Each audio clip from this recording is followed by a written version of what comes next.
Good morning, good afternoon, good evening, whenever you happen to be watching another interview from the SIL. And today I'm delighted to be able to say that I'm joined by a fellow James Watling, the recent signing. I say recent, you were there under dual registration last season, but for Henley Athletic. How are you doing, James? You well, mate? Yes, not too bad. Thanks, mate. How are you? Yeah, can't complain, really. Can't complain. Good So stuff. it's no longer a dual registration. You are there on a full-time basis. How are you feeling about the move, first of all? Yeah, I'm buzzing. I just want to get cracking with it now. It was, like I say, we were dual signed last season, so played a few games here and there. Didn't want to upset anyone or, cause any upsets. So Right. yeah, this season I'm ready to crack on and fully committed.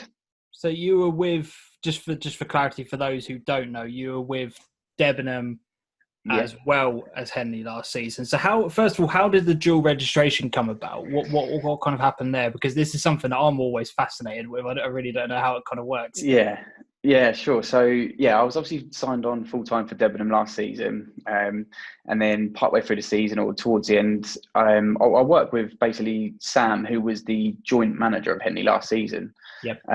So he wanted me to come along, play for those guys. So help out where I could. Got a bit of an injury during the season for Debenham, and we had some Right. bad weather, so games got cancelled, and I could get a few minutes over there. So yeah, it sort of all came about there. I mean, I did start my pre-season with Debenham and also played a pre-season friendly for Henley last season as well. Right. Did have some chats with them and stuff, but just ended up signing for Debenham in the end. Okay. Yeah. So based on last season, then for Debenham, how you've obviously had a lot of time to reflect and make your decision. How do you kind of look back on your time with Debenham? Is it just a combination of what's happened over the past few months, the weather, the injury, that kind of stuff? Do you think? How do you reflect on it? Yeah, no, I loved my time at Debenham. Absolutely loved all the people there, like all the boys. That was the second time I've been at Debenham, so I was there for another spell previously. Right. So it's a really well run club. Great people behind the scenes, and guys, a good manager, and all the boys. We got on really well. I don't know what it was really. It wasn't anything personal against anyone there. It was just No. just a decision. Henley really wanted me to come over. I came over to a few sessions and really enjoyed myself, and I was just really impressed with how things are set up and what Beaver wants to do there. So Yeah. yeah, it was an easy choice for me really this season.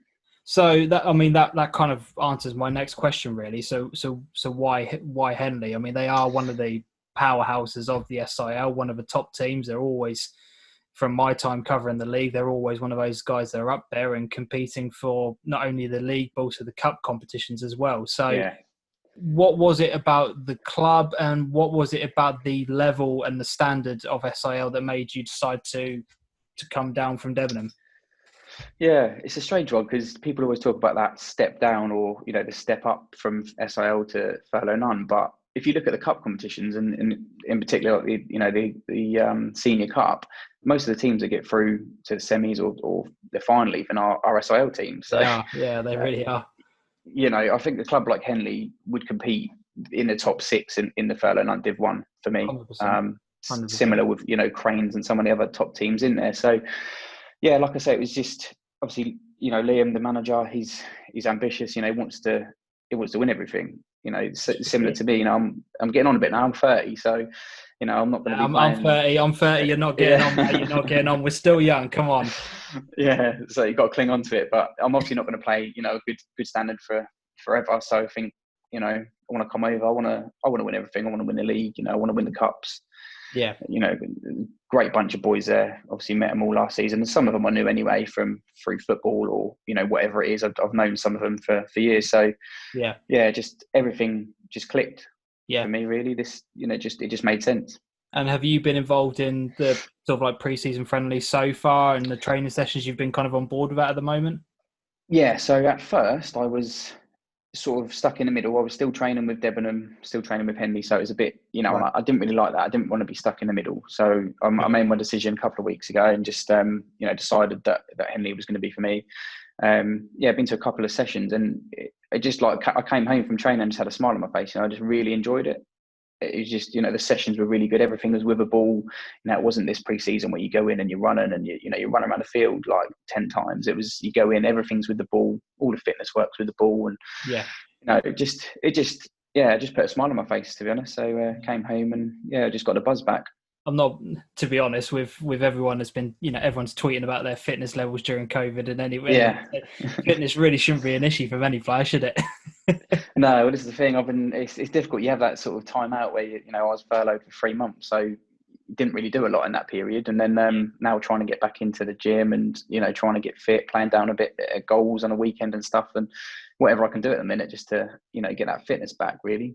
Yeah, definitely. So let's look forward to the upcoming season then. We've still got a few question marks about when potentially things are going to be starting, but at the moment we have penciled in the 5th of September. Realistically, do you think that is a date that can be achieved for the SIL? Yeah, I don't see why not. At all. I mean, it's weird, playing football without the fans there and stuff. A club like Henley, they got a big following, especially for an SIL club, a big following at Henley. So that's going to be a big miss at the start of the season if it continues with no fans. Yeah.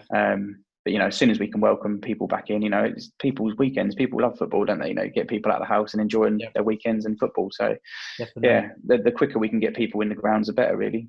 So I know it's only pre-season, but is that something that the squad have talked about, the fact that the fans aren't there? Because as you said, they're probably the most well-supported club in the SIL in terms of not only the home games but the away games. They do bring quite a few fans with them. Have the squads mentioned it?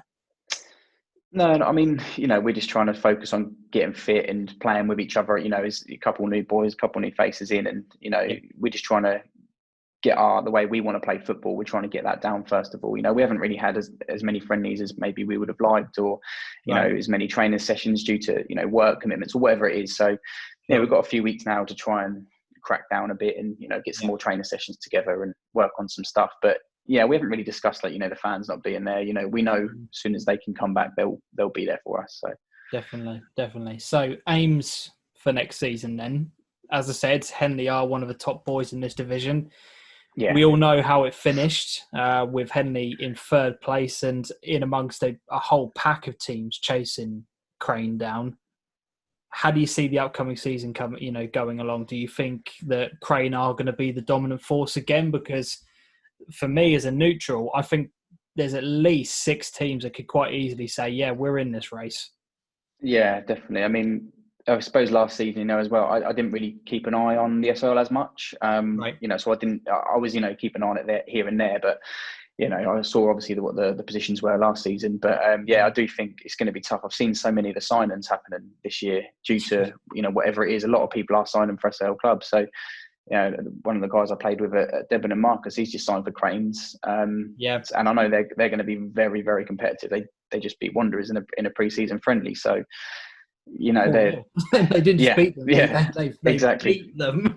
Yeah, exactly. So it's going to be interesting. I think it's going to be very interesting to see. Obviously we want to win the league. We'd love to win the league, but we know it's going to be tough.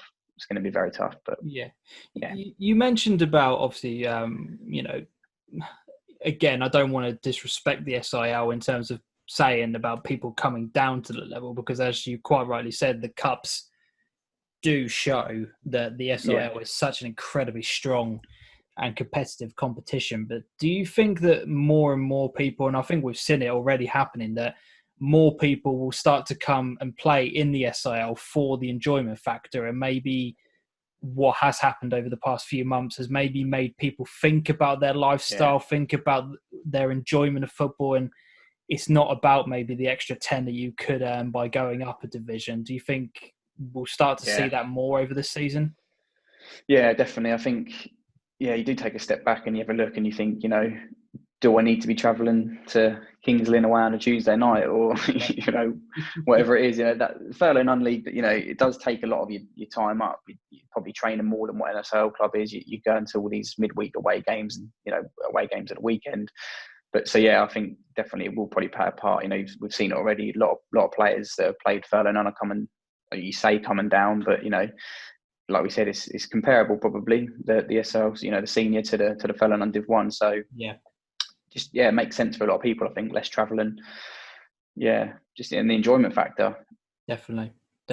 And one final question: we all know the talent that Henley have got in that squad. Yeah, so many big names in there. How excited are you about getting in amongst that and being part of what is already a very, very successful team? Yeah, I can't wait, to be honest. I know, like, obviously I've said I've played with some of them before, and I know some of the boys there. Obviously Brucey, you know, he's gonna bag you goal after goal, isn't he? You know, it's what he does. He's a goal scorer, so he's gonna get us goals. Yeah.